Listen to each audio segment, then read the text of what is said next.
Good evening, everyone. I'm Dr. Veronica Riera-Gilley, and we are here for Embracing Mortality. And the conversation tonight is over conscious grieving. And we have the wonderful Sheryne Willson, and she is an Innermind Specialist, transformation coach, health and wellness expert, clinical hypnotherapist, and an NLP mastermind practitioner. And she has been in the health and wellness industry for 15 years, and she specializes in helping others overcome chronic mental and physical blocks after she overcame her own health obstacles. So thank you so much for joining us.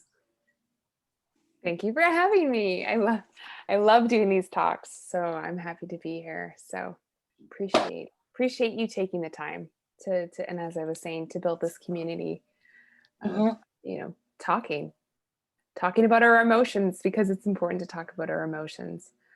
So yeah, absolutely. Well, we'll start. Just tell us a little bit about yourself and your work and how it brought you to helping talk about this idea of conscious grieving. Sure, absolutely. I'll probably just share a little bit of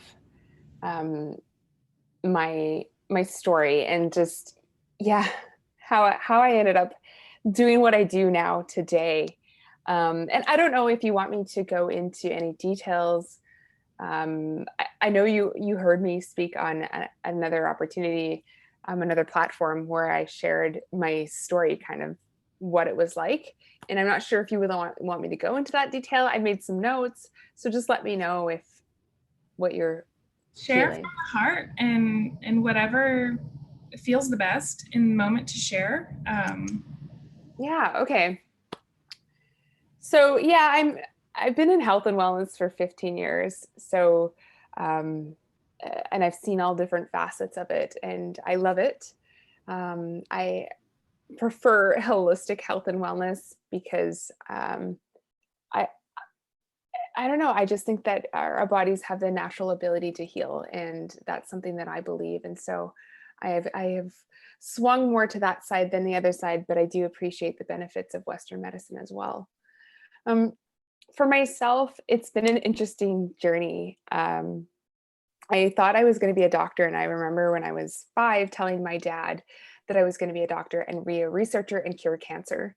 And it's funny because when you're 5, you don't even have that concept, right? Of how you're going to live your life, let alone what is cancer and how are you going to cure it. And I just remember saying that I was going to I wanted to heal the world and help the babies in Africa and all the things.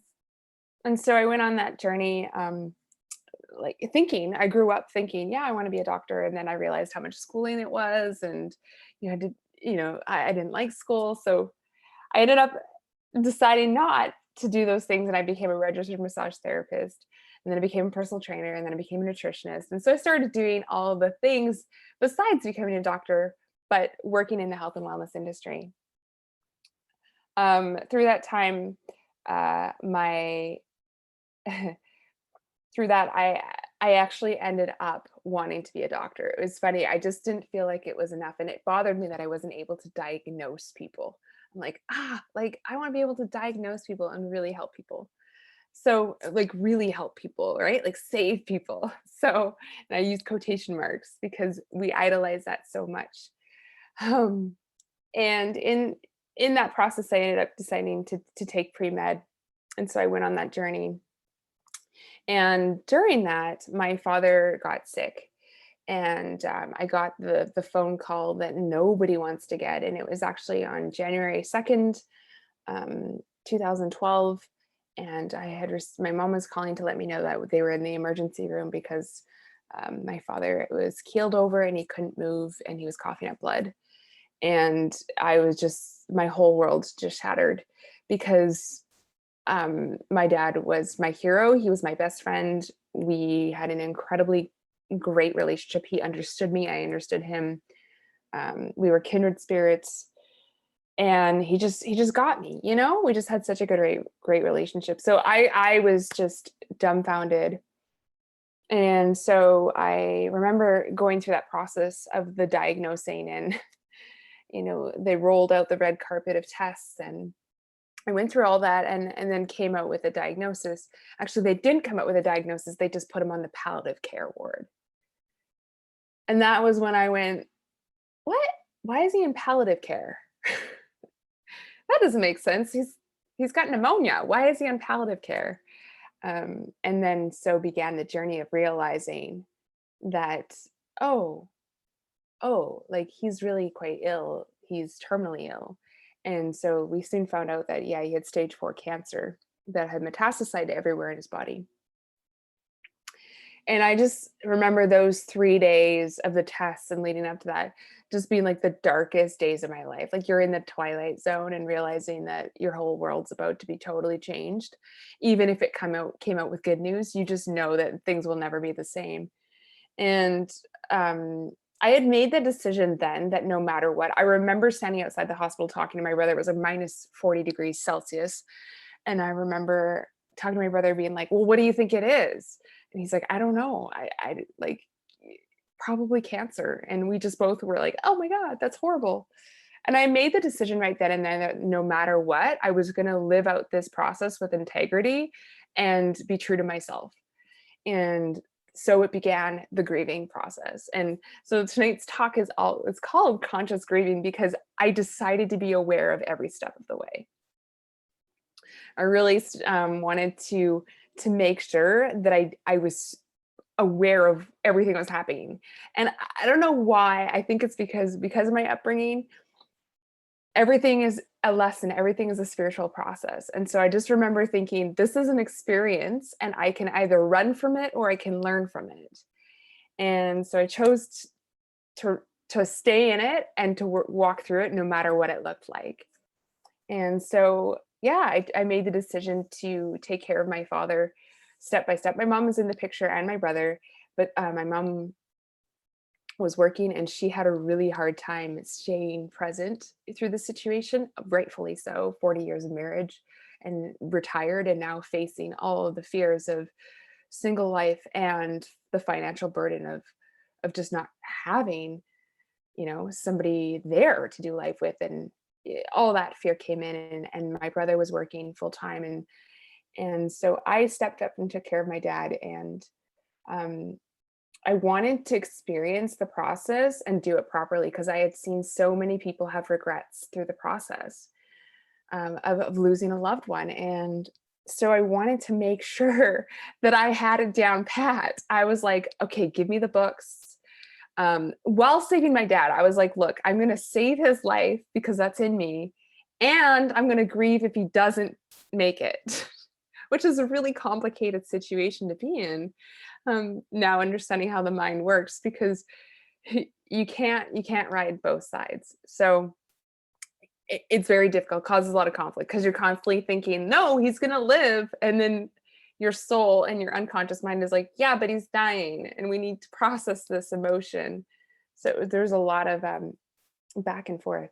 Anyways, to say the least, I walked through that and I was reading the books and I was talking to people. How do you do this? How do you grieve? How do you walk through it? And I had a lot of great talks with my dad, and my dad had a really good attitude about it. And I'm so grateful for how well he handled the situation, considering that he was dying.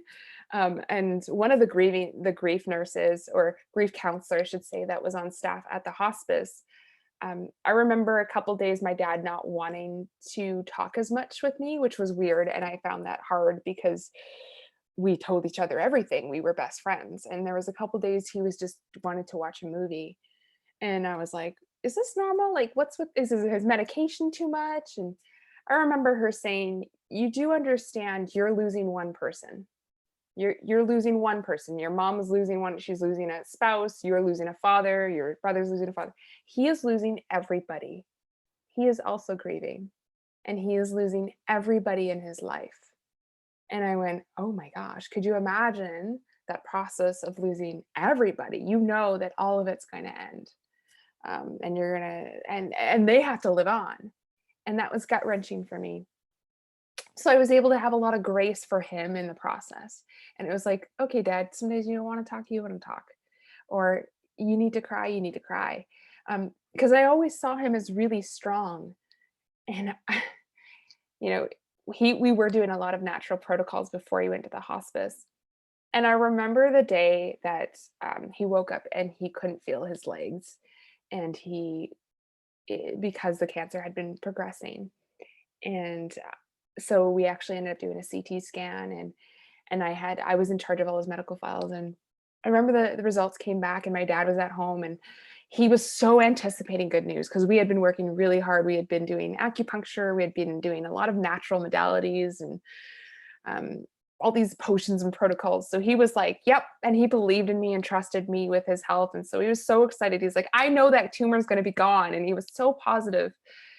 And I remember opening the brown envelope and sitting on the edge of the bed and reading it to him and having to tell him that the cancer had now moved to his brain, and that it was now and his spinal cord, and that he's going to be paralyzed pretty quick here. And I remember him looking at me and the tears running down his face, and just like, like you look up to a parent for so long, and then you see them break in your hands and you're like, what do I do? And I remember just holding his hand and us both crying, and just be like, this is part of the process. This is part of grieving, of the ups and downs of hope and chronic illness and all that stuff. And it was a beautiful moment. I was so grateful for it because he felt safe enough to break down in front of me. And that was when the day he said that he was done. He said, I don't want to do any more treatments. I'm done. And now and I'll fast forward now, having working with clients that are in terminal illness, I do believe that everything is a choice. You do make that choice. And anyone who's in healthcare, you see that, that when they've changed their mind or admit it, they're done. And you just have to accept that. And it's so gut wrenching, but it's like, just like a parent has love for a child, I had love for my parent, unconditional in that moment. And so I had to grieve the whole process of him giving up, like, oh my gosh, how could you give up? And it's like, oh, that's okay. Like, okay, this is his choice. I have to honor that, just as he would honor it being my choice. So I walked through that, and then we moved to palliative care in the hospice, and or hospice care, I should say. And yeah, it was a beautiful time. It was a beautiful time because we spent a lot of time talking and spending time together and having real conversations. And I really encourage people that if you have the time, have those conversations. They're ugly, they're not fun, they're awkward, but you got to have them. And it was interesting because at the time, one of my best friends from elementary school, her mother was killed instantly in a car accident. Instantly. And she reached out to me and she said, you're so lucky that you get to watch your parent die. Like, you get to walk through that. And, and I'm like, this is so messed up, because how are you lucky? Grief is so complicated and intertwined with so many emotions, and there's no rules to it. And there's no laws that you could abide by. It's just like, yeah, in that moment, it was lucky. And I remember asking my dad, because we had such an interesting dynamic and weird sense of humor. And I said, so Dad, would you rather it be like 5 years, like have 5 years longer with us, but know that you have to die for 5 years, and like you be in pain for 5 years? Or do you want it to be like hard and fast? And my dad's like, I don't know, like death is death, right? And he's like, to be honest, I'm really happy with the way that it's turning out. And it's like, okay, like we had a lot of laughs too. Like, grieving can be funny and quirky too. He joked with the nurses that he felt like he was staying too long in the hospice because they educated us and said the average stay is 21 days. That's just when you enter a hospice, they don't want you to suffer, right? So they don't want you to be there longer than you. And if you are there longer, then we need to talk about you being at home, because maybe you are actually in a good position to survive. And I remember it being like day 18 or something. And he's like, I'm really sorry. Like, I'm trying to speed this up. And like he said, I'm really sorry, nurses. And they thought he was hilarious because they're like, no, you can stay as long as you want. And he's like, I know, but like, I don't want to out welcome my stay here. And he was just funny. And some people would be like, that's really morbid. But what are you going to do?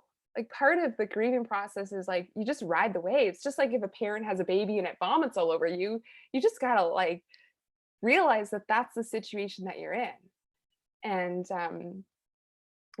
speaking of which, so many times my father vomited on me and he was like, I'm sorry, did you need that shirt?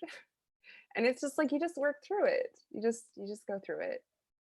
um so I was really grateful because I think I shared this story in another talk that I did. Is I wished I had had a grief doula or a death doula to kind of walk me through some of the things, because a lot of it was very lonely.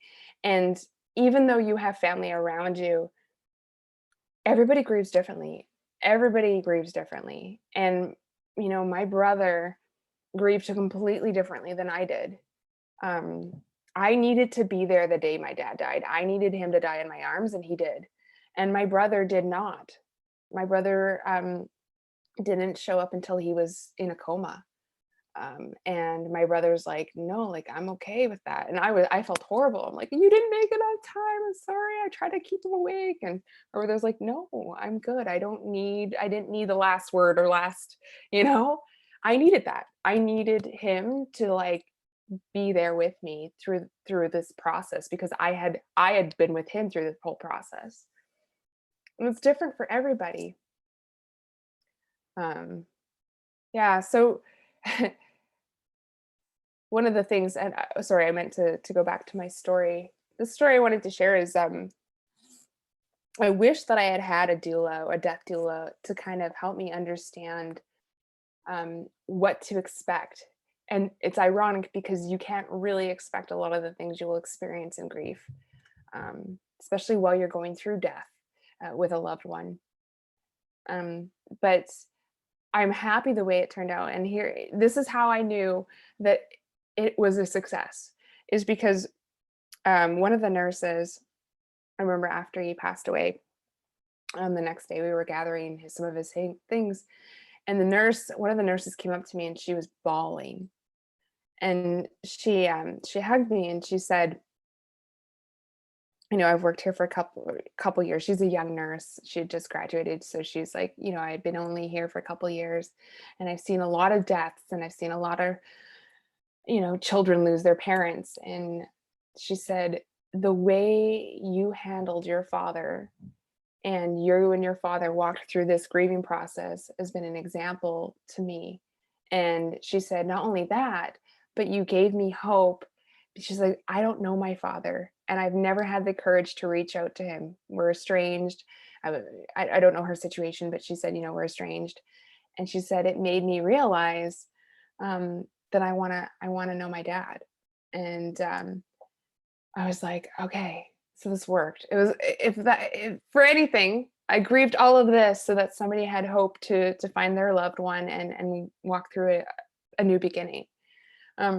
So, and that's the weird thing about grief, is that you find these moments where there's so much hope and there's so much inspiration. You have these stories, and everybody I talk to that has lost a loved one, there's some kind of crazy story attached to it where you feel there was a sense of relief or hope, or it made sense, or it validated the whole situation. So yeah, it's been interesting.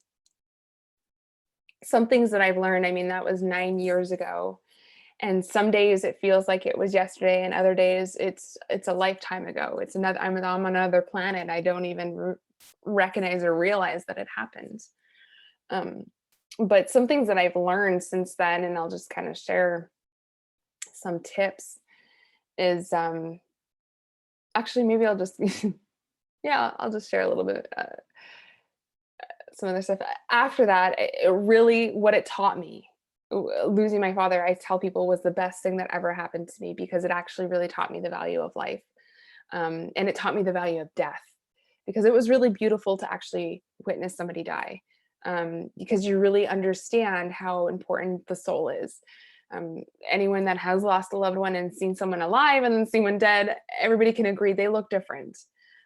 They feel different. They seem different. Well, one, they're dead, but two, it's like they aren't there. So you kind of have this sense of peace of they are somewhere else. It's not like you're leaving them. They're somewhere else, which is kind of oddly comforting. And it taught me that, you know what, I don't really want to be a doctor, because I feel there's a lot more to life than just being a doctor, in that I want to make impact in relationships. And so it was a huge turning point in my life, actually. It led me down the path of looking at health holistically, because my father was he had a very astute mind and loved spirituality and psychology and how do things work, why are we the way we are. I definitely took that on and picked that up after he passed on. And here's what I will say is, within a few years after of him passing, I harbored a lot of anger towards myself, because I kind of blamed myself for not knowing what I should have known then.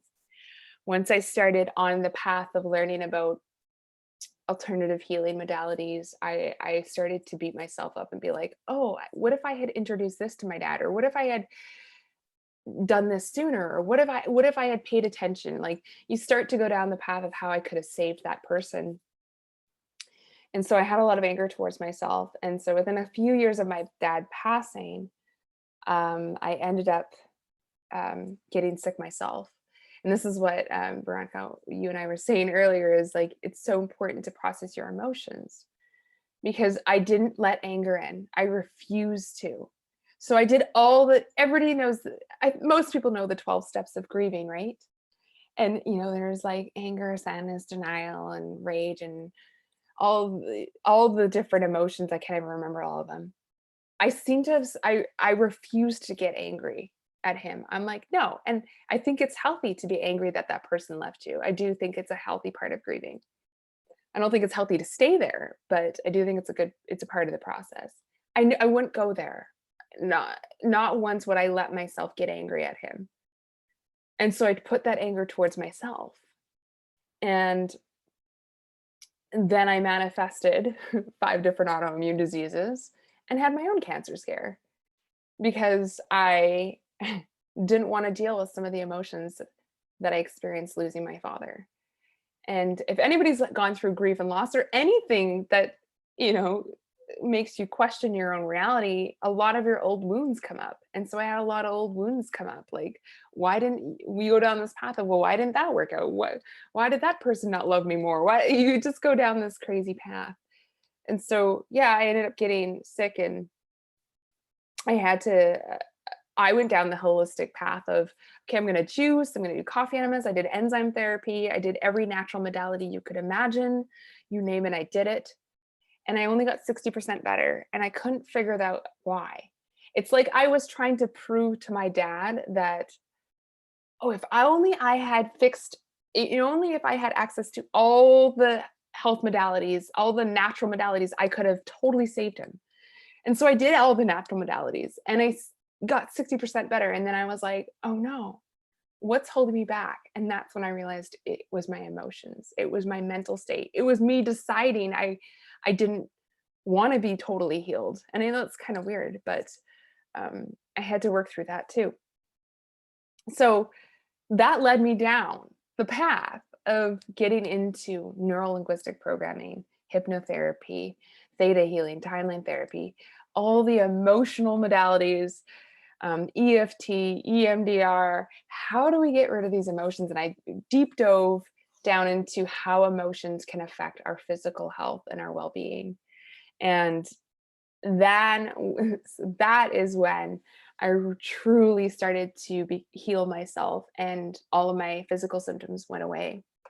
And because of that, I totally and completely stepped into advocating, dealing with processing your emotions. Thus, I believe processing grief is huge, huge, because statistically, they have done studies now within 2 to 5 years of losing a loved one.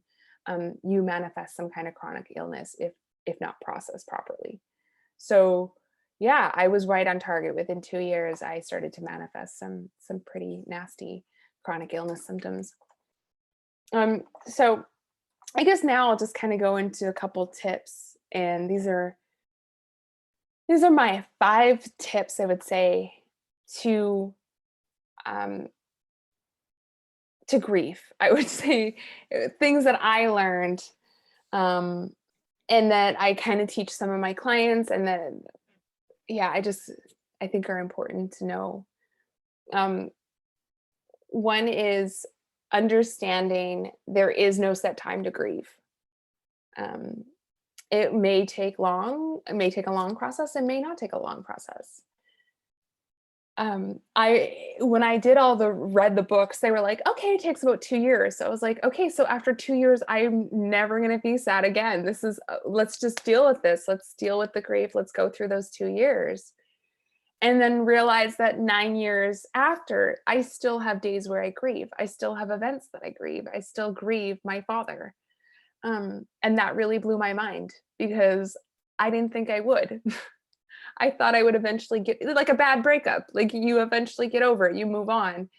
But if it's someone really significant in your life, how do you truly move on? Knowing that you can't access them, in a traditional method of some people say you can, you know what I'm saying? You can't physically ever have that interaction again. And so I think it also depends on the relationship. As I said earlier, everybody grieves differently. My brother, even though we all had lost something significant in our family, we grieved completely differently. My mom was in full denial up until the day my dad died. She was like, told the nurses that she was getting ready for him to come home the day before my dad died. She was in complete denial. And then she was 2 years after. She went into a deep depression and was in complete denial of, she's like, I just need more sunlight. Mom, you lost a spouse of 40 years. Like, you're gonna be sad. No, I think it's the house. I think I need to move. The house is not gonna change a darn thing. It just it was tough. It was tough to watch family members. And my brother, he went really quiet. He went inside. He really shut down for a little bit, and then he came out of his shell. It was like he hid for a year, and then he was like got really vocal about who he was. And with me, at least, he was just like, so you see all these different people around you grieving. You just need to be okay with that and understand that it's this process, and you can't put a time limit on it. You can't put a time limit on it at all. Um, yeah. I think there's still some years where I grieve more than others, and some years where I'm totally fine. And I think it's taken my mom probably 9 years for her to finally be okay being alone. She really struggled. Yeah, and I mean, I have a girlfriend, and she's 2 years into after losing her father, and it looks completely different for her than it did for me. I think she's handling it way better than I did. I'm like, wow, like you don't drink, like you know. I just remember like I drank a lot of wine the first year, and she's not, and I'm like, wow, that's really good. But that doesn't mean that she's not grieving tremendously on some level. So you can't judge the process, and you can't put a time limit around it. I know I have some clients that's been 20 years and they will never be the same. And, they will always have that level of grief. And to be honest, I think as life goes on, you will always be missing something because that on an unconscious level, that person should be there. So that's tip number one, is understand there's no set time to grieve and no time limit. Number two, no matter who you are or what happened, grief is ongoing because life is ongoing. And I kind of touched on this earlier, is it doesn't matter how close you were with this person or not close to this person. I find that grief is ongoing. You will have a memory pop in your head 5 years, and maybe you had never thought about that, you were over it. But I mean, even just the other day, I thought about my grandmother, and I'm like, well, that's weird, and so as life goes on, you grieve through those circumstances. Um, when the pandemic hit, my brother and I had to grieve all over again. It was really interesting, because my father would have loved this stuff. Like he wasn't a conspiracy theorist, but he just loved like action and like just world events. He loved that stuff, and so we were like, why isn't dad here? Like, he would be loving this. Like, we're locked down in our homes. Like, where are you, dad? And so we had to grieve, like, and then the fear of like, oh my God, this could be really serious. Where are you, dad? Like, you wanted to pick up the phone and call that person and tell them, like, hey, I'm kind of scared. Like, shit's hitting the fan. Where are you? And then you go through the process during the pandemic of, oh my God, I'm so glad he's not here. Like, oh, like he could get sick and die. Like, and I'm watching friends that had loved ones, elderly, that are like terrified, that there's stage 4 cancer and, on immunosuppressants and chemotherapy. And I'm like, I would be a Nazi. I would be so scared. Like, I would be like, nobody come near my house, or, like, especially in the beginning when you just didn't know.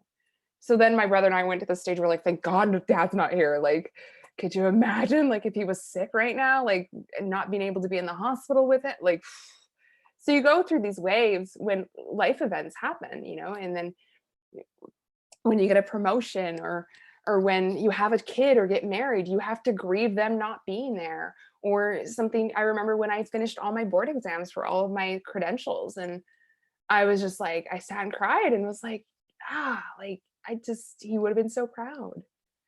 So it's ongoing. You always have these moments knowing that they should be there. Um, yeah, yeah. So tip number 3, you cannot skip over grief. You can't skip over it. I've tried.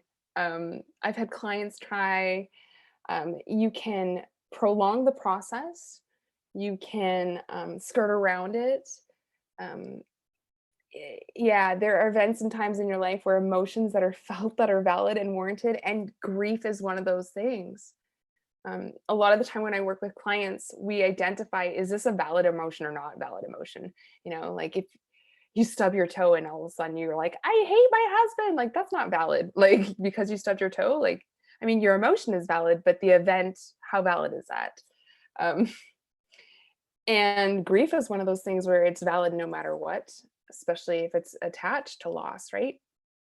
And so it's warranted, and because it's warranted, the unconscious mind says we have to go through this. Like you you if a bear is chasing you, you can't talk yourself out of fear. You can't. It's a warranted process. It's a warranted fear. It's an unwarranted emotion. Grief and loss is a warranted emotion. You have to go through it. I remember to some of my colleagues at times and being like, just get it out of me. Like, just make it stop. Just like hypnotize me. Just make me feel so that I never feel it again. And they're like, that goes against your unconscious prime directive of warranting an emotion that needs to be felt. And so you can't skirt around it. I mean, and I encourage people to really feel it and embrace it, because then you do prolong the process, and that creates more repression, and more repressed emotions plays more havoc on your body and your life. And yeah, that's never a good situation. So understand that grief is warranted, and that you can't skirt around it, bypass it. So with that being said, be committed to the process. And I think that's what really helped me, is when I found out my father was sick, is I was committed to it. I'm like, okay, I'm 100% in, all in. And I don't know what this is going to look like, but I'm all in and I'm committed to it. And if that means some days mopping the floor or drinking a bottle of wine, I'm doing that. If that means I didn't work for 9 months after my father passed away because I just couldn't. I had PTSD. And I was committed to working through the grief and what it looked like. And it was ugly. And you just have to go through it, and give yourself a lot of grace. Tip number 4, educate others. People do not understand grief. You think they do. They're like, yeah, I had a cat die when I was 5.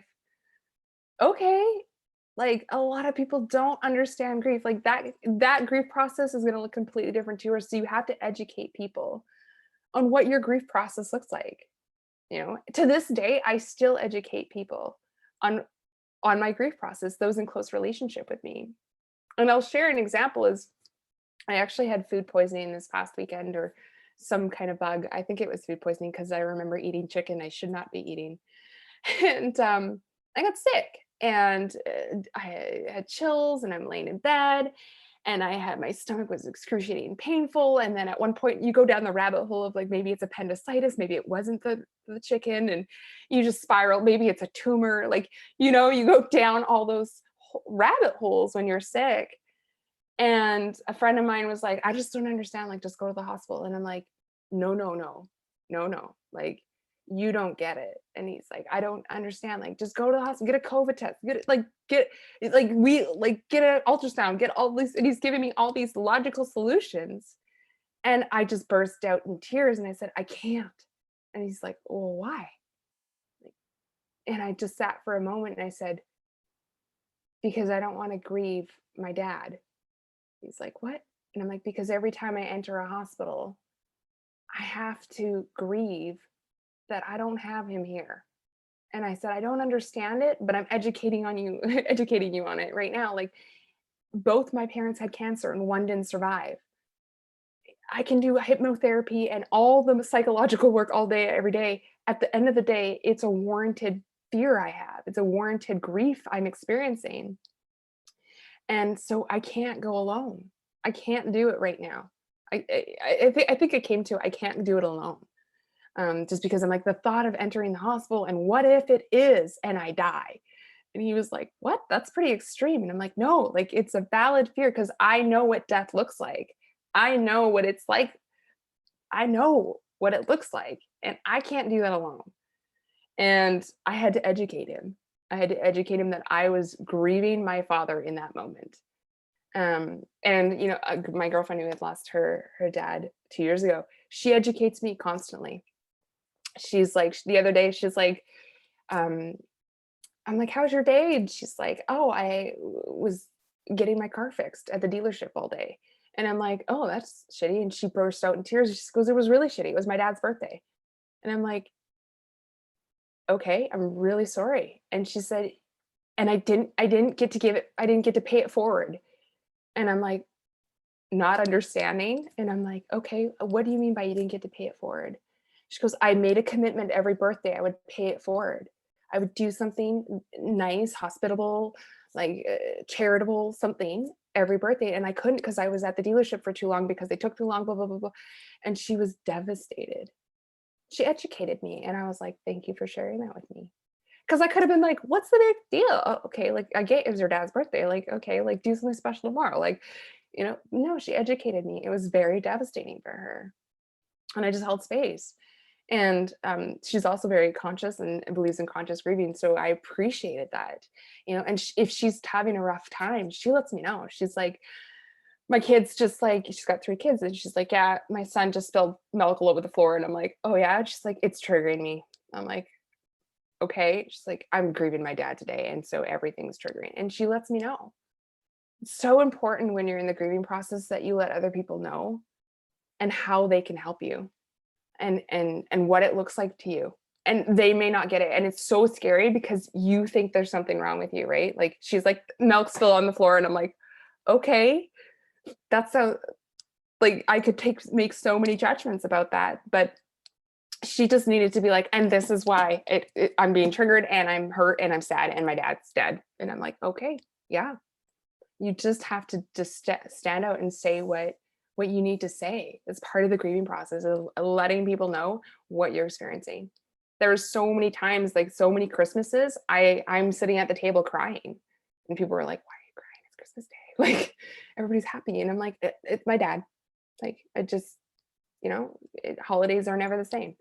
And so sometimes, and there were some Christmases where it was like, I'm totally fine.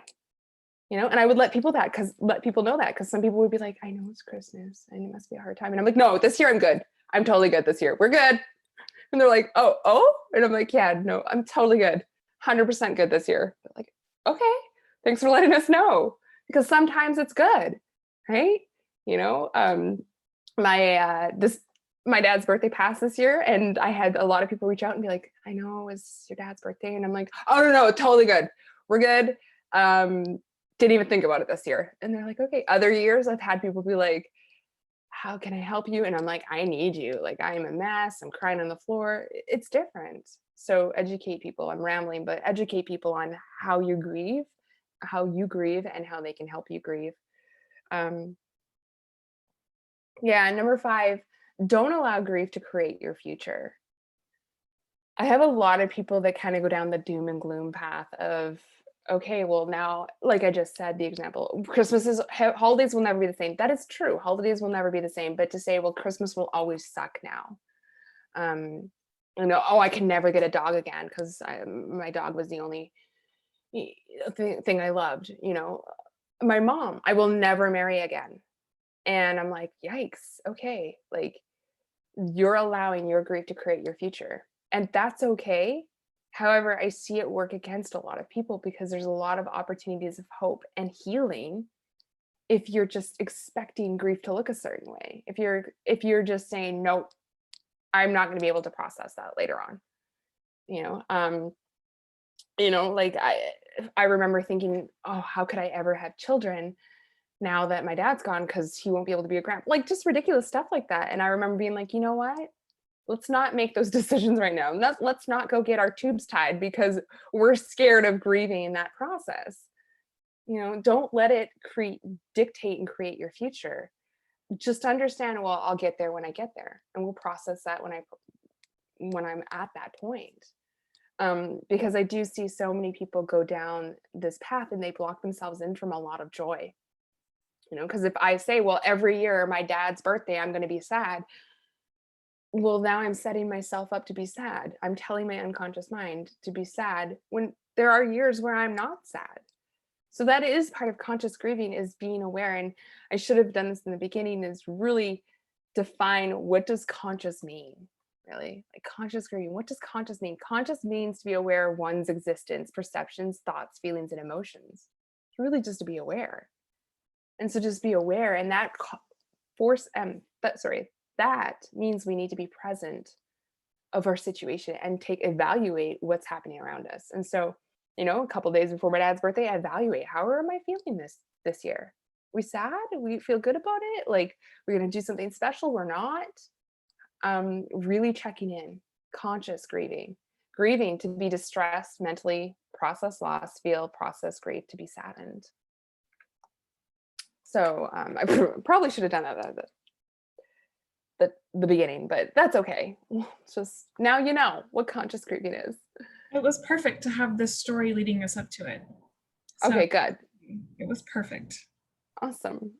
With that being said, those are kind of my 5 tips. And then out of everything, I would say, find someone to walk you through it, the process.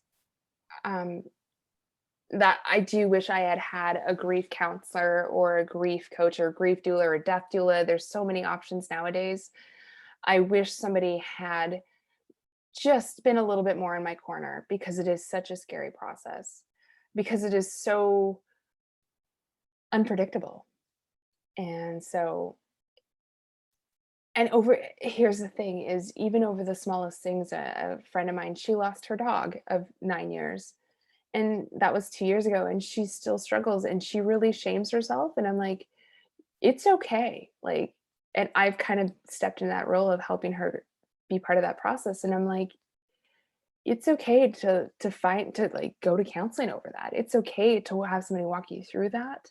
And she's like, I know, but it was just a dog. And I'm like, no, like, that dog represented something so great to you.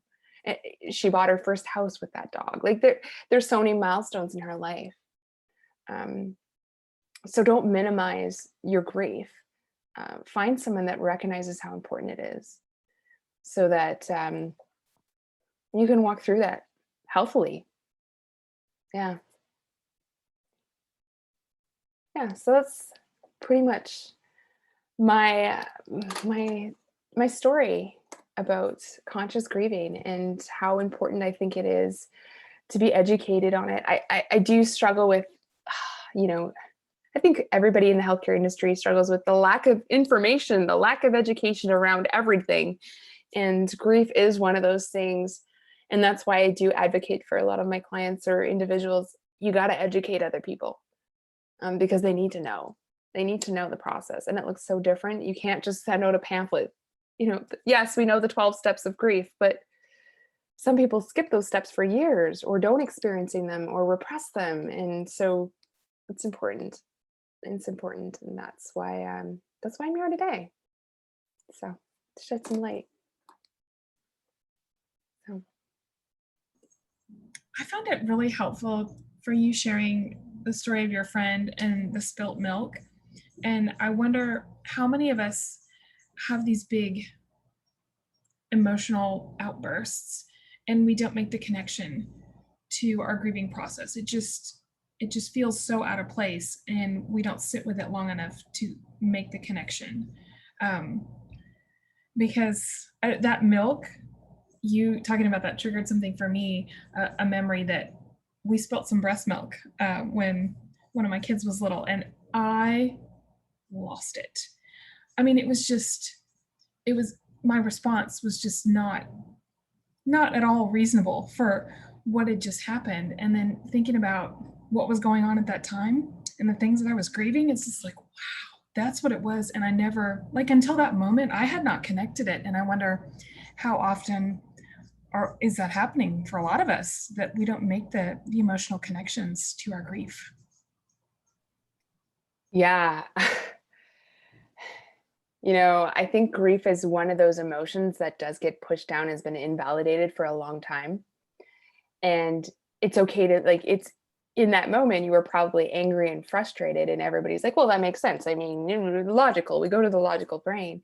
But how many people would say, oh, there's something there underneath with grief? And I think, just the industry and the work that I'm in is, I understand that under every emotion, there's a deeper emotion or a deeper event, and there's usually a root event. But for others, they don't. And you know, I think a lot of people struggle to make that connection. And my response would be, is that's why it's so important to pay attention to those emotions and stay present in those emotions. Mhm. Because the other day when I'm sick, I'm like, I don't know. I just don't want to go to the hospital. I don't want to. Like, and he's like, I know you're not into like Western medicine. And he was trying to even try and make excuses for me. And I'm like, I know, but like at some point, if I'm bleeding out or needed my appendix removed, I'm gonna go to the hospital. And so my logical brain was kicking in and I'm like, I don't know. And I was pushing that emotion away. And it wasn't until I burst into tears and I'm like, you don't understand. And he was like, what? And I'm like, my dad. And I'm like, oh, it took me a moment to kind of go backtrack and be like, what is this about?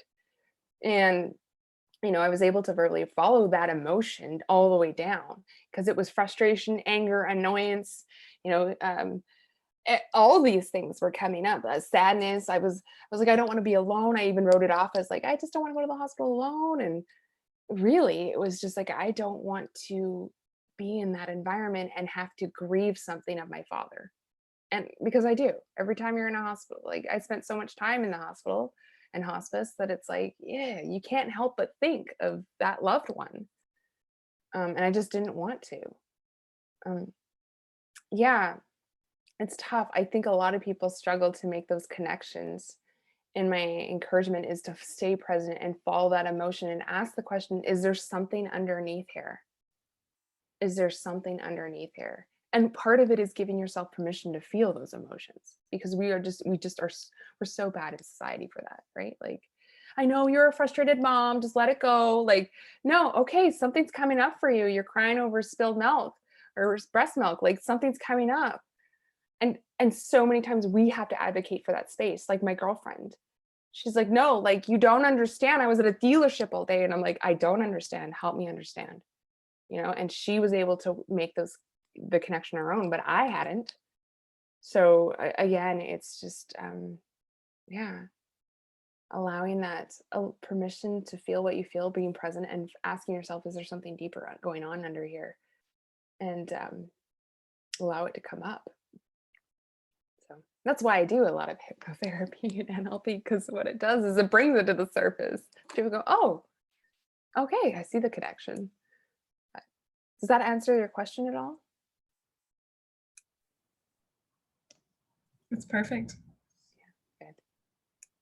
All of it's been really helpful. I really enjoyed everything that you've shared with us today, and the way that you've connected all the pieces. It makes it very clear how we can begin to educate others as we're grieving and be more aware of our grieving process moving forward. Yeah, absolutely. I do feel like any emotion, we are responsible for dealing with it. And eh, I do feel like grief is one of the more acceptable emotions in society, so we should embrace that. But it's not a very understood one, if that makes sense.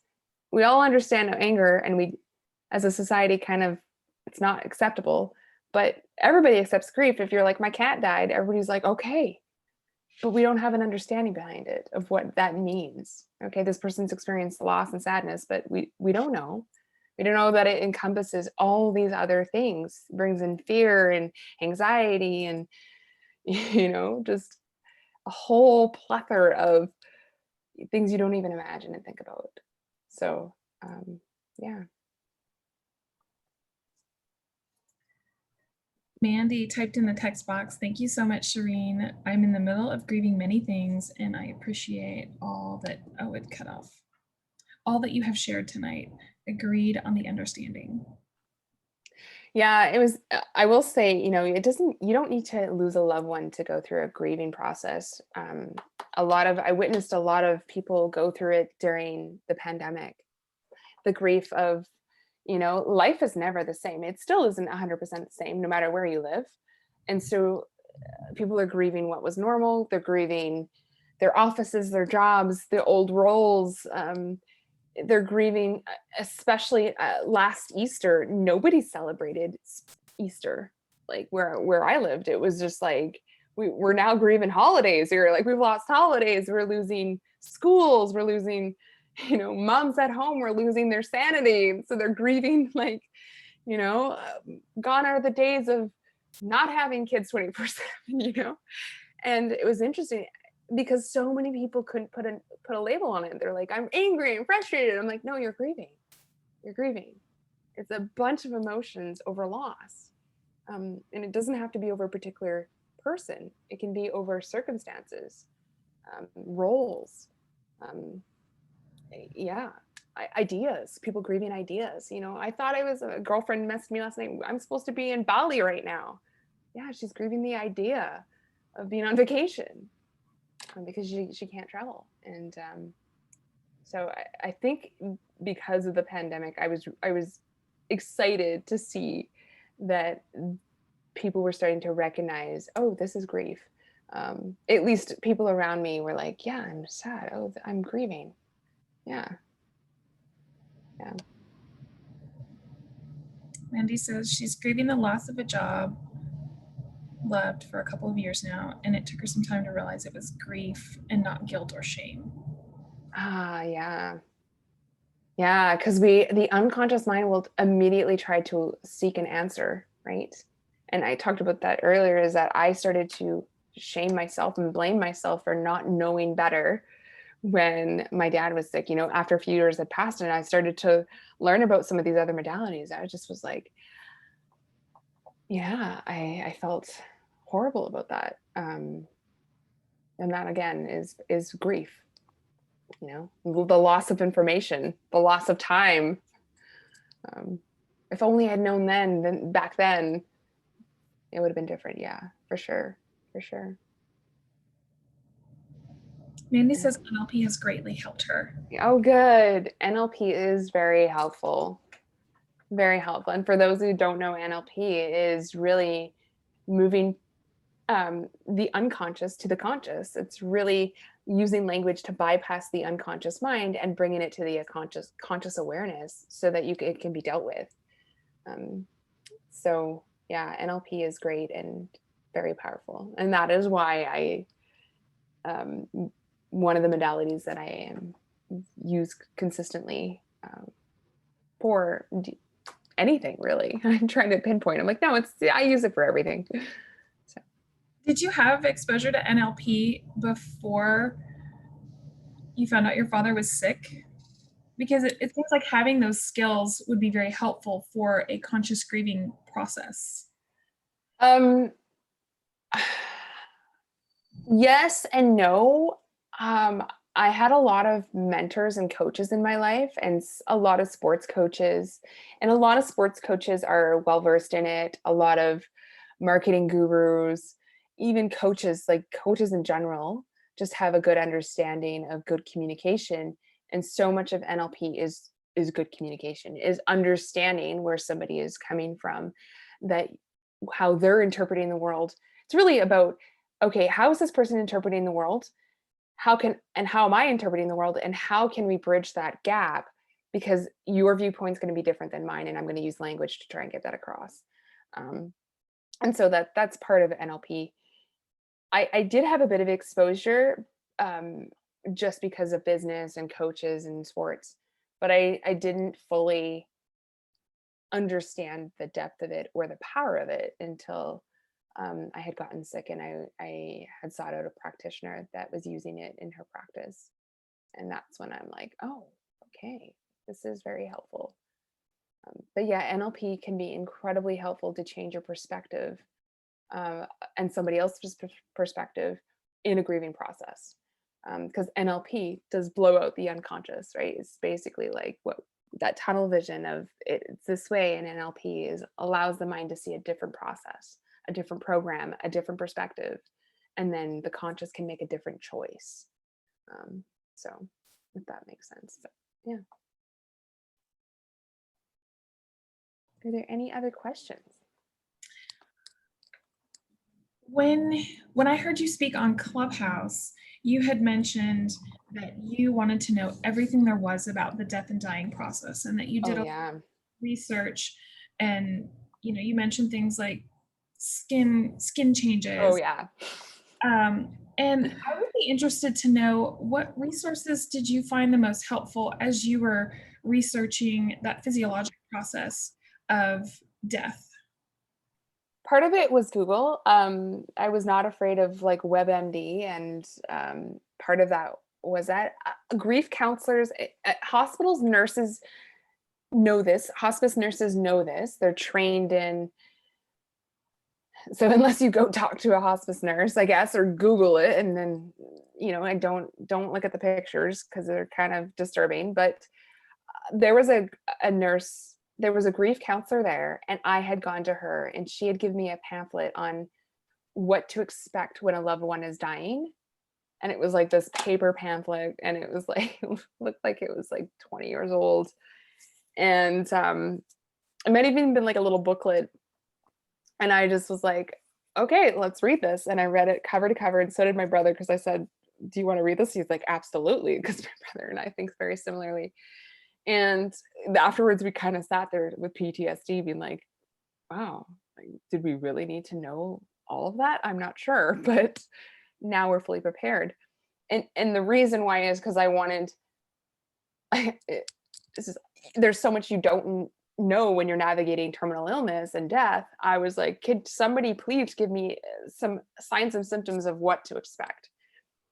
And I don't know how much you want me to share. And I mean, you can cut it out if you don't want me to, but a lot of people don't understand that a lot of people don't die from cancer. They die from cardiac arrest because of the pain meds, right? Like, yes, they die from cancer, but they're in so much pain that they're in cardiac arrest, which I did not know. And I was glad that somebody told me that. And when they're giving my dad lethal doses of every drug out there, I'm like, what's going on here? And they're like, no, like that's the process for a lot of people, because they're in so much pain, and we would rather them go into like a state of cardiac arrest than them suffer. So a lot of people don't understand that. Yeah, some of the resources. I would say reach out to a grief counselor or a grief nurse. And I'm glad that this is 9 years later. There are so many like death doulas now that do specialize in educating people on what death looks like. And I encourage clients, if you have a loved one that is in terminal illness and you know they're going to die, to educate yourself, because otherwise it can be traumatizing. That chain stoked breathing, it's not fun to watch. And for those of you that don't know, it's the person is stops breathing for a minute at a time. And you're like, okay, they're dead, right? Like they're dead. And then they breathe again. And that can go on for hours or days. And it creates these interesting noises. And it's not, sorry, I'll save it for the audience, but I know that you, Veronica, I know you're geeking out on this stuff because you probably understand it. Yeah, it's a process. So I'll stop there. It's interesting in my own research that I've done, and then seeing what we do in the hospital and all of the medications that we give in hospice. And I've heard it said that we don't think that the death rattle or those noises that they begin to make, because they're no longer having the good oxygen exchange or good blood flow and things, and so fluids are starting to build up and they kind of gurgle and crackle. Yeah. Death rattle, but it's actually not painful, or we don't think that it is. Yeah. Treating it is more for the family, because those noises are very disturbing, but we don't think that it's necessarily painful for the patient. And that was interesting to learn in my research, because we're always treating those respiratory secretions in the hospital. Yeah. Yeah. And they had given us the option too. They said, we can give him stuff to stop that gurgle and whatnot. And it was like, no, there's no point. Like, we'll just get through it. And thankfully it had only lasted a couple hours, but I mean, we were informed that it could last days or weeks. And that transition process can take days or weeks. He transitioned very fast. I was monitoring his symptoms of death, so to say, in that I would check for the skin molting and the breathing and the change in nail, like even down to the nail beds change. Like everything changes as a person begins to transition. And I was checking that, and 2 days before I did see some like the skin molting, the what I'm talking about, and the pooling, the blood pooling and stuff. And so I was like, okay, this could be, and from what I had read, it could be a couple weeks, could be a couple months. Like that doesn't really say too much because it's different. But then within 24 hours, he woke up in excruciating pain, and the chain stoked breathing had already started. And there was some complications because he was diabetic. It was type 1 diabetes. So when I went into coma, that's why he went into coma, because we couldn't get food in him. We couldn't get his blood sugar levels balanced. So, he slipped into a coma before he had passed, because he was in organ failure, like his spleen and liver were shutting down. They were shutting down anyways, but that was sped up the process because of his diabetes. So that was a whole nother level of, the death I hadn't anticipated either. Like that, of like, oh, okay, this is going to complicate things because he's diabetic. So I'm rambling. I'm sorry, but yeah. No, thank you for sharing those details. And I made notes of other things that you said. Something that stood out to me was your friend that said you're lucky when you get to watch someone and say goodbye, when you're watching their death process, and that stood out to me just as something to think about. We never want to lose a loved one, and I think it might be hard to hear, like, oh, I'm lucky, like I lost my loved one, like, excuse me. Yeah. But then to see that there's more to the story, and there's subtleties, and there are good things that come from that, but there's good things from the other way too. We lost an aunt very, very suddenly, and she died in her sleep. They found her tucked neatly in her bed. It didn't appear that there was any pain or struggle, and everybody really, I didn't grieve the same way as many of the other family members did. They were just like, oh, we didn't get to say goodbye. We didn't have those last few words. And I was like, she died in her sleep. There was no struggle. Like, yes, I'm sad we didn't get to say goodbye, but man, if I gotta go, that's how I want it to be. If I could choose, I just thought, I'm so glad that she passed in such a peaceful manner. And it's different. And like you said, we all grieve differently. And I can't judge my family members for grieving that more deeply than, or not more deeply, but just differently than I Yeah. did. I found peace in the fact that it was quick and painless. And, we didn't find her like down on the floor and, like she was in bed. It was peaceful. Like, that makes Yeah. me good in my heart. I had another friend at the time whose parent had passed. His mom had passed away, and it was a 6-year battle of breast cancer, and I mean chemo treatments, and 6 years of that in and out, and right from the get-go she was like stage 3, and then 6 years of this. So they knew that she didn't have a good prognosis, but 6 years, and he was like, yeah, I wouldn't have traded any of that. Like, it was so great to have that much time knowing that she could go. And I'm like, I remember talking to my dad about it and being like, remember when I said, like, would you have rather it be like 5 years? And he's like, no, I'm really happy, because I would hate to see you suffer for 6 years, like living your life on hold for 6 years, in his perspective, where they saw it as like, well, we got an extra 6 more years. And so it is different. And then my friend who lost her mom in the motor vehicle accident, I mean, she was like, you're so lucky because you got to go say goodbye. And I was like, yeah, like I am. But I only had like 2 months really from the time he was diagnosed to when he passed. It was like January 2nd to March 22nd. So not a lot of time, not a lot of time at all. So it is interesting. And because then I have people that tell me, they passed in their sleep, but I didn't get to say goodbye. Okay, but it wasn't a painful struggle, because that was part of the grieving process. Is I had nightmares for a good 2 years, of like I had PTSD from him dying, and taking care of him.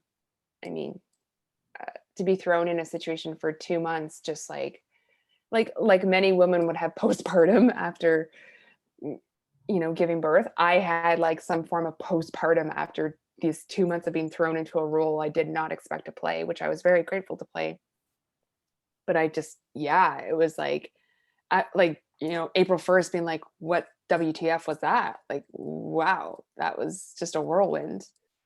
So I had PTSD. And so I'm like, oh, like, I'm grateful, but there's pros and cons, but it's death. So how do you say there's pros and cons to death? But there are. I don't know, different dying has their pros and cons. Yeah. And I remember my dad saying, well, like, I'm so glad I'm not having a heart attack. And I'm like, really? Like, it's like, it's different for everybody. So, yeah. You said it was important for you to be there with your dad at the very last, and that you needed his, not his last hello. Those are my words. I got the last hello from my grandfather, and that was something that I didn't know that I wanted, but I got it, and I'm very grateful. That was, I needed that. And I had talked to my brother about that. I said, I'm so grateful. My brother and I were so open about the process. My mom, not so much. And so we really depended on each other. And I was like, let him know what I needed. And I'm like, I need to be there the day dad dies. I need to be there. Like, he has to be with me. And my brother's like, okay. And I remember like being in the hospice room, and my mom was making phone calls, and like everybody, it was a horrible winter storm. Like we had a snowstorm, and it was horrible snowstorm that day. And so she's trying to like, we're trying to like gauge how much time he has so we can let people know for driving, because we were in the middle of two big cities, so we need to give people at least 2 hours to drive.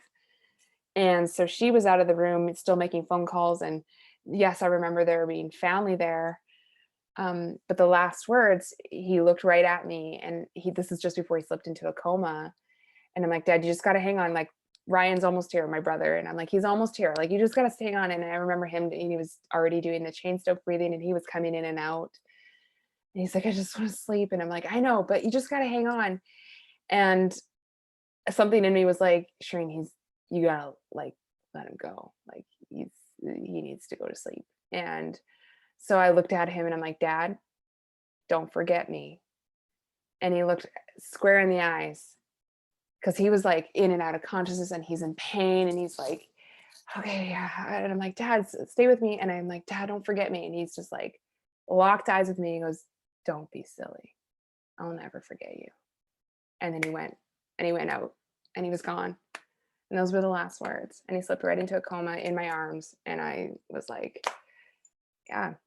And my brother showed up 10 minutes later, and I was bawling, because I'm like, I'm so sorry I got the last words. Like, I tried to keep him awake and all this. And he's like, no, I'm good. Like, I'm really good. And I'm like, are you sure? And I was just a mess. And he's like, I didn't need it. I didn't need that. Remember I said I didn't need that? I'm like, oh yeah, I remember. It's almost like my brother and I had this like connected death plan. I don't know how, but we just were able to just figure out. He goes, I just felt last week. He's like, he's like, my brother said to me, he goes, I didn't tell you this, but I drove up last week when you were back in Calgary where I was living, and I was driving. I would spend the week there with my parents, and then I would drive home on the weekends to work or decompress or grab more stuff, and then I would drive up, and it was about a 3-hour drive in between.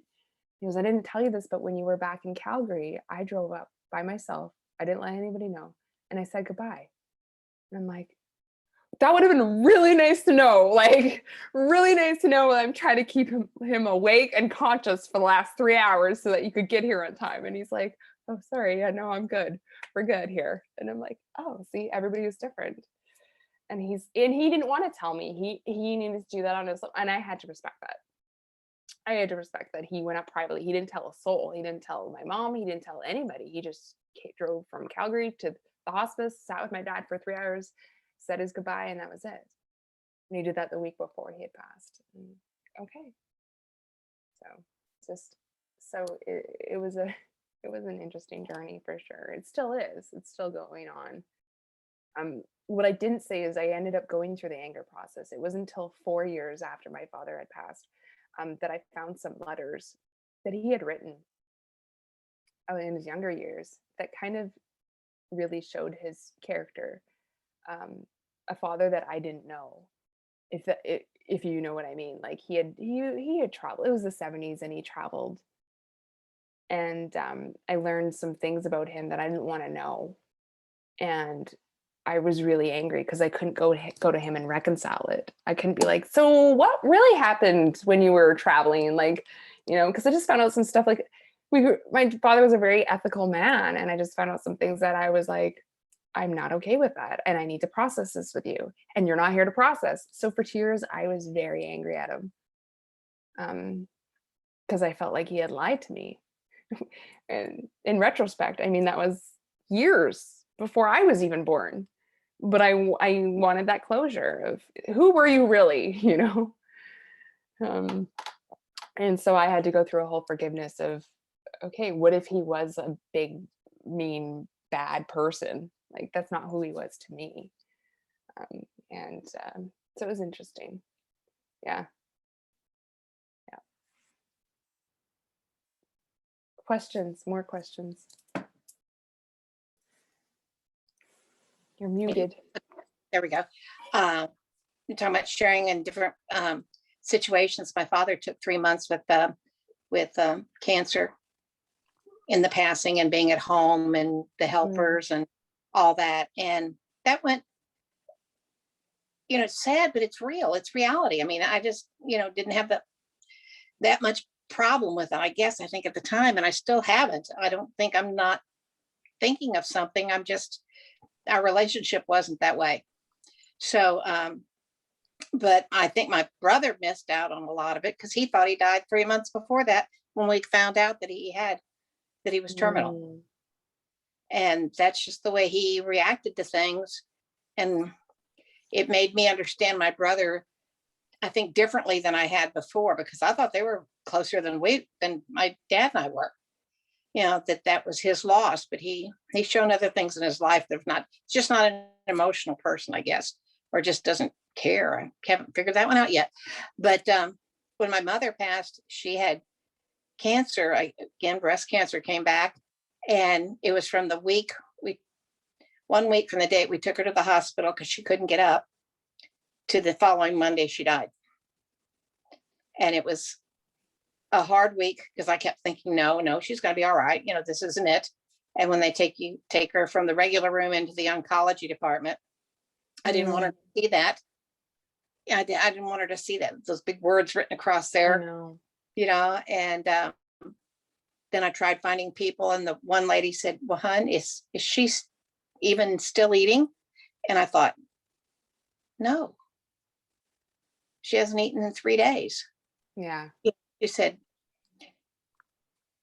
you need to get hospice. We're not, the people that I deal with are not ready to come and do that. They would stay with people and take care of their physical needs. But she said, you need to, be sure she's in hospice, and took her to the, back to her assisted living center and set her up in a hospital bed. And they were giving her pain medication, but she hadn't spoken in already in 2 or 3 days. We did tell her that it was cancer, and she said, that's what I was afraid of. And that's what I thought, one of those. And that was probably the last few words I heard her say. But I had left at 11:30 that night to go home because I'd been, all there all day. And they called me probably 40 minutes later and said she passed already. Wow. Yeah. And it took me about almost 15 years to realize that maybe that was her, because she never wanted the show. She never was a flashy person. She didn't want that sort of thing. So probably after all that had happened, and she had to be moved back to the room, and it's all set up, and the grandchildren even came and got to say goodbye. And it was just that late, and she probably would have wanted me to go home and just let me go. And that's all. That's what I've reconciled that to, because I wanted to be there so much, because I was there with my grandfather, who I adored, and then my dad. But for her, who I was even closer to, I missed it. So that's that. How could I miss that? But who knows? That's just the way life works out. Yeah. It's so interesting that you say that, because I remember at one point in the hospice, and thank you for sharing that, because at one point during the hospice, the nurse came in and she goes, we need you to leave. Everybody needs to leave the room. And I was like, why? There's over my dead body where I'm leaving this room. And she's like, no, like, you don't understand. Some people don't want to show. Some people don't want people to be in the room. Some people want to go alone.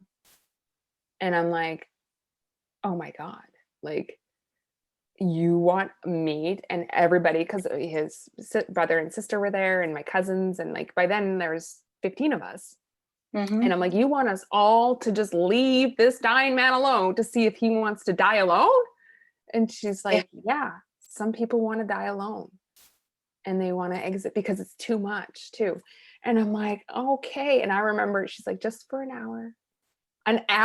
Oh my gosh. I sat there so angry at that nurse. And I'm like, I will never forgive you if you die. Like, I was just, like, of course, thinking back now, I'm like, I would have forgiven her and realized that that was my father's choice. But I just remember just being beside myself for that hour, being like, I can't fathom like him dying alone. And I was so relieved when the hour was up, and she's like, okay, he had his chance. So maybe he wants to be all there. And we were all there, and he died at sunset. So, and he He would was, have loved to have somebody there, because I ended up against the wall just crying and boohooing so terribly because I wasn't there. But it took me time to realize that that was probably her way. That was what she wanted than what I wanted, and Dad, we were all around him and, all that stuff. And she was holding his hand and we were saying, it's okay, Daddy, and, but with her, I never had that chance, but it did. It took years to figure out that that's probably what she wanted anyway. Yeah. I think made it easier. I think on some psychological soul level, if they really want someone to be there, I think they'll make sure that there's someone there. I know that sounds weird, but I do believe that now that I've heard so many stories. With my friend losing her dad, he died on vacation, and he had always joked. He's like, I'm going to die on a beach with a beer in my hand. And he had always joked about that. And they were on a beach, and he had finished drinking a beer and went back to the room, and he had a heart attack. It's like, and so I think on some level that people do have choice in how they pass. Because the unconscious mind knows too, and that governs the body. So that's what he said. He waited for my brother to get there because he was on a flight coming in, and then he had to get in the car and come all the way over, so he waited, and it was about an hour and a half later that he passed, so that made sense to me. So I was thinking, why didn't it make sense that Mom wanted to be who she's always been? So you just don't know, because like you said, they're losing everything they've ever known, so they're grieving too, right? So how they go. Interesting. It was. I still grieve my doggie too. My first dog that was mine, even though we had a house full of dogs and cats, the first one that was mine. A lot of times at night, I miss my baby bear. I call him. He was just a little Pekingese, but he was my first dog. That's so when I was 60 something years old, that one was mine to be loved. And I got a wonderful little dog now. She's great, but those first loves, you just don't.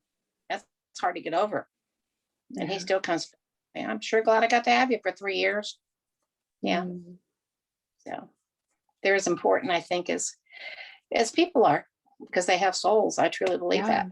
Absolutely. Yeah. Well, thank you for sharing too. Thank you. Didn't interrupt you, but no, thank you for listening and sharing. Really appreciate that. Because everybody's story is going to be different, and yet pain is there, right? There is some level of pain to go through. So thank you. And I can hardly imagine all that you've learned, and the studying you've done, and the people you've talked with, and all the experiences you've had to enrich yourself, to increase your knowledge, your comfort. It's like, wow, seems like you haven't been around long enough to do that.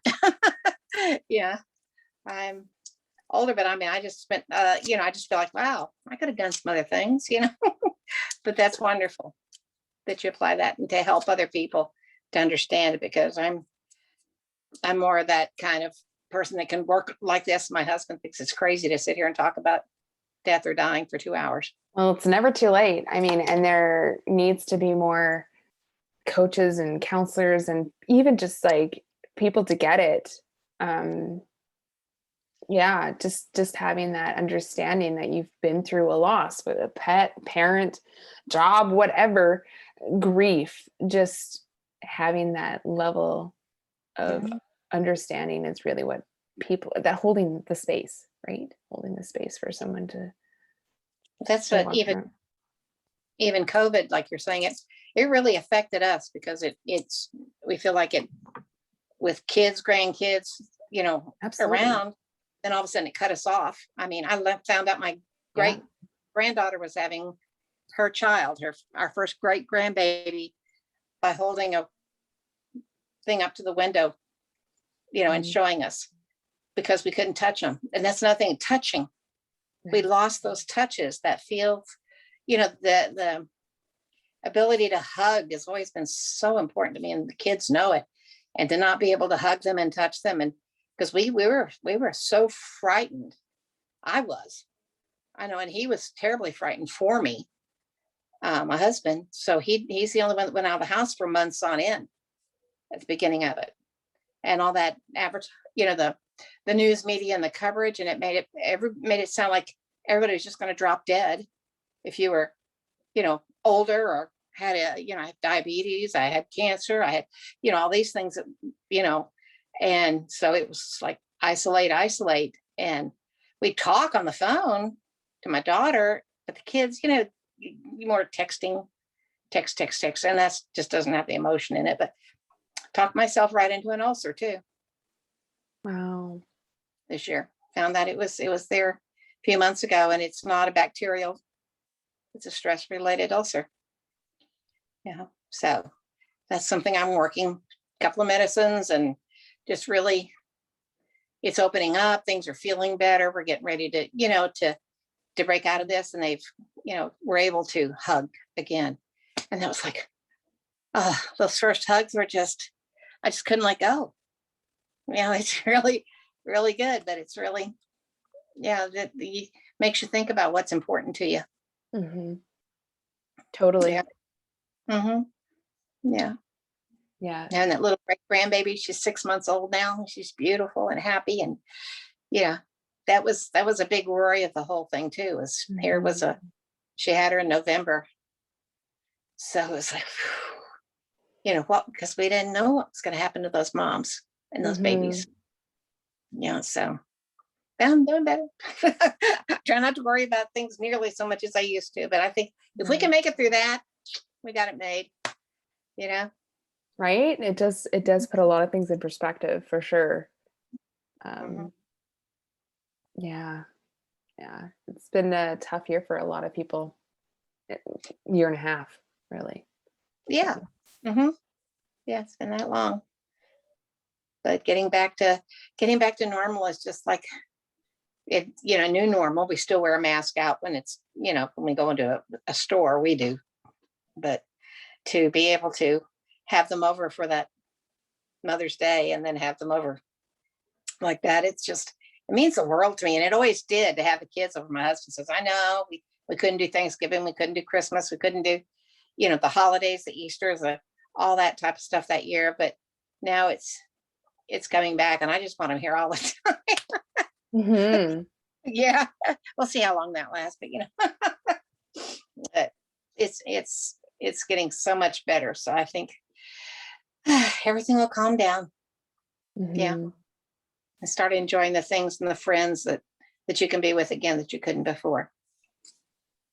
So that's why I didn't buy a bunch of junk at the auction the other day. I thought, I don't need that stuff. I need the people, not that stuff that I thought, oh, that's so exciting. It's so pretty. I could have that, but it's like, that's not what I want anymore. I'm not going to collect stuff. I'm going to not collect people, but emotions and experiences. That's more important. That's mine. Thank you.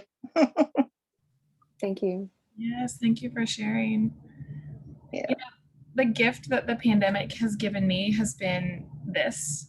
I was trying to do Death Cafe, and I wasn't having good success getting people interested, or even businesses that would let me host it, because they're like, oh, that's a taboo topic. Like, I don't know if I want you advertising that you're talking about that at my business. Mm-hmm. And so then I thought, well, I'm just going to do this on Zoom.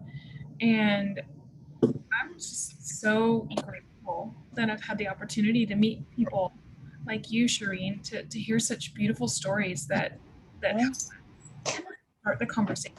And so I've been given a lot of gifts during the pandemic, and there have been a lot of challenges too, but I've been given a lot of gifts, I feel like, and I'm just so grateful. So thank you for being with us tonight, Sheryne. Your story was just amazing and inspiring, and it was perfect. I really enjoyed it. Thank you. Thank you for letting me share. I'm glad I was able to. It's And made me realize there's a lot of compassionate people out there that are there to help. You know, the next time it is going to happen, the next time, you know, when I have a situation to go through, that regardless of what he wants or other people around me, the way they take it, I'm going to have to find somebody to make me a better person and to handle things, because the ones that are left are more important than, to me, you expect your parents to pass, but not your children, mhm. you know, not young people. So those will be tough. And I know there's resources though, but some that I never dreamed of. So thank you. Thank you both. You're welcome. Yeah, you're welcome. Yay. Mandy, did you have anything to add?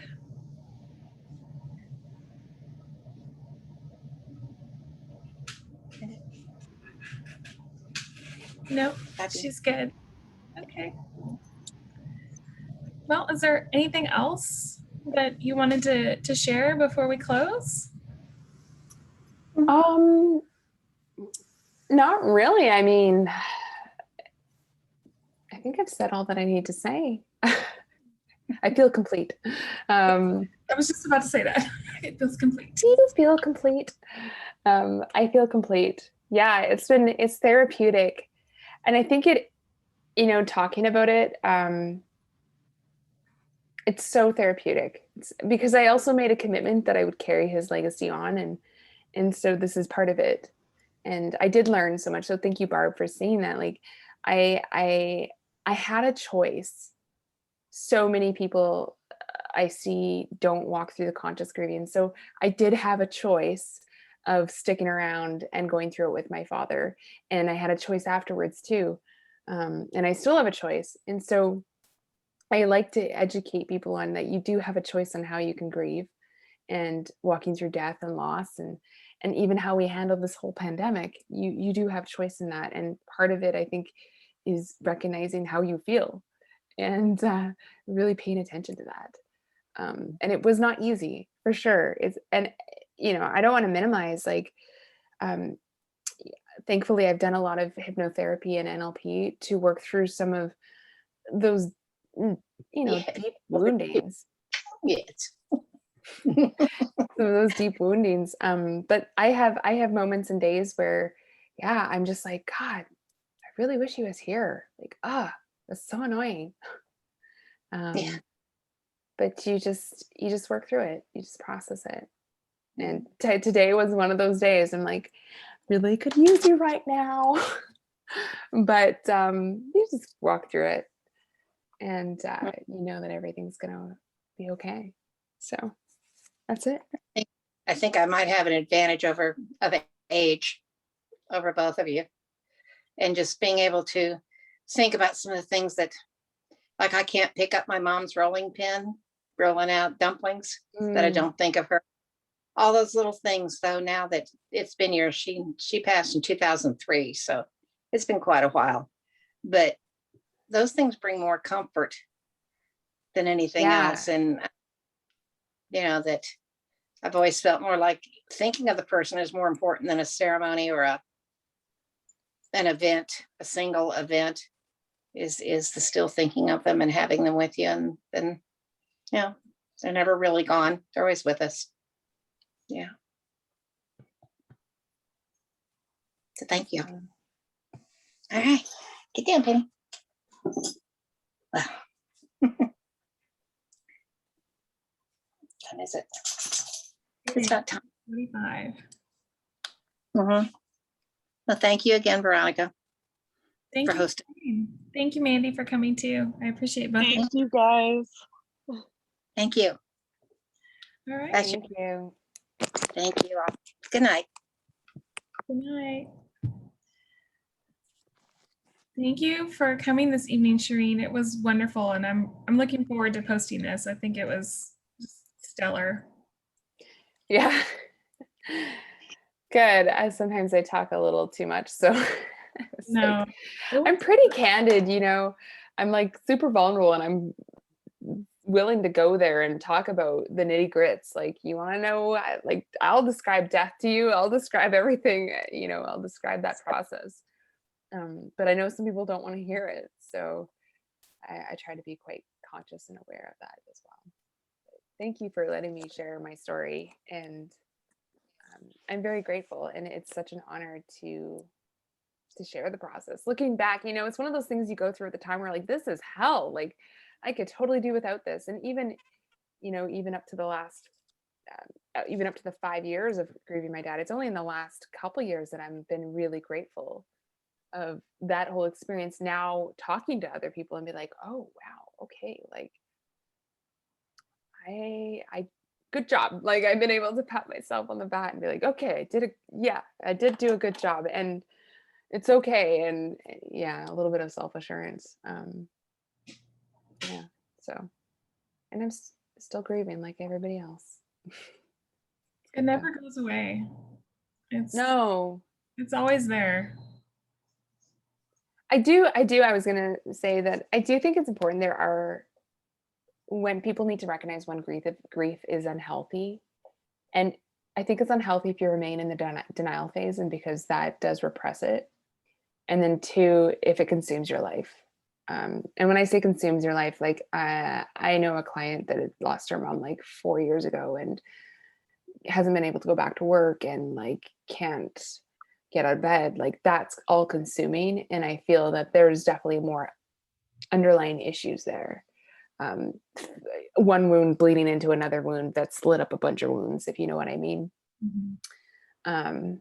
And I also think that it's unhealthy when it doesn't allow you to experience good things, because just because you're grieving doesn't mean you can't laugh. I mean, I ever think of